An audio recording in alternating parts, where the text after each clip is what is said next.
So this is the slide that I kind of slightly got wrong 4 weeks ago, in the sense that I thought the general election would be provoked by the Prime Minister resigning. I was just using the Sherlock Holmes principle that when you eliminate the impossible, whatever remains, however improbable, is your answer.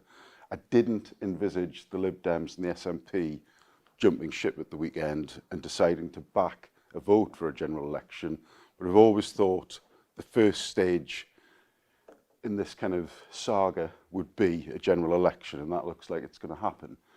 Huge amount of prediction. You know, I was listening to Radio 4, as you'd expect, coming in about who's going to win the clear majority. Is it going to be Corbyn? Is it going to be Johnson?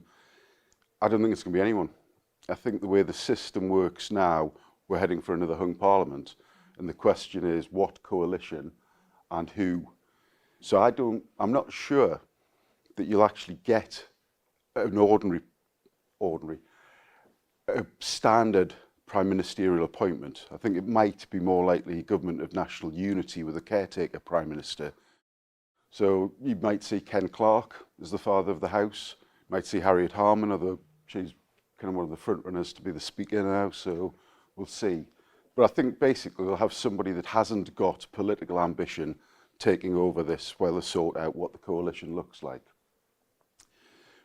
Definite extension till January 2020. I put possible extension because it's, you know, the flex extension. It's, without using a term that's been bandied about too much, there's a backstop. So in theory, we could wave a magic wand and get all of this sorted with the Commission and leave before January. But actually, if Parliament dissolves on Wednesday next week as anticipated, you can't, as a matter of law. Just factual.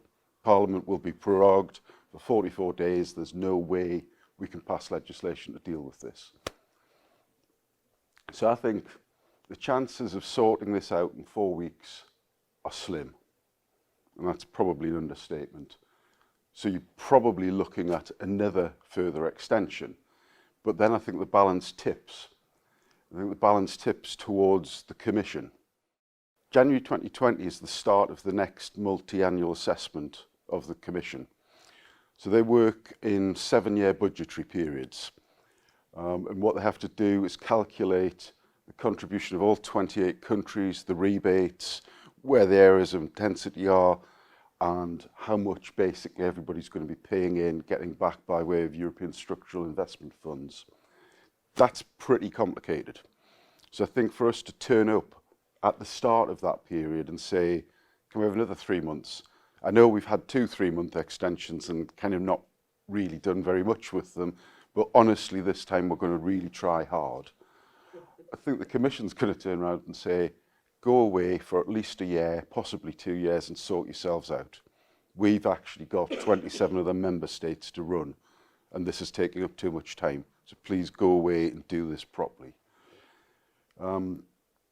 Then you've got the transition period. So if you do strike a deal with the Commission, at the minute, the thought process is the transition period automatically lasts till December 2020. However, that was on the assumption that we did leave in March. So everybody anticipated at least a 2-year transition period. I think you've got the same problem. You have another extension and then say, right, the transition period is technically finished before the extension's finished. Somebody's going to turn around and say, well, Article 132 actually allows for an indefinite transition period. It's not, there isn't a cut-off point in the actual legislation. So I think it's more likely people will turn around and say minimum 2-year transition on top of the extensions. And then you've got a trade negotiation. And the quickest trade negotiation so far has been Canada, which was 7 years. You know, we're a lot more complicated than the Canadian deal. So I would anticipate it'll be a bit longer. So, you know, the kind of takeaway message, but I will reinforce this quite strongly at the end, is this is not over quickly. You know, so the most common thing I hear from quite passionate Remainers is actually, I'd go for this no deal now, just get it out the way because I'm sick to death of hearing of Brexit. I'll be retired before you stop hearing of Brexit.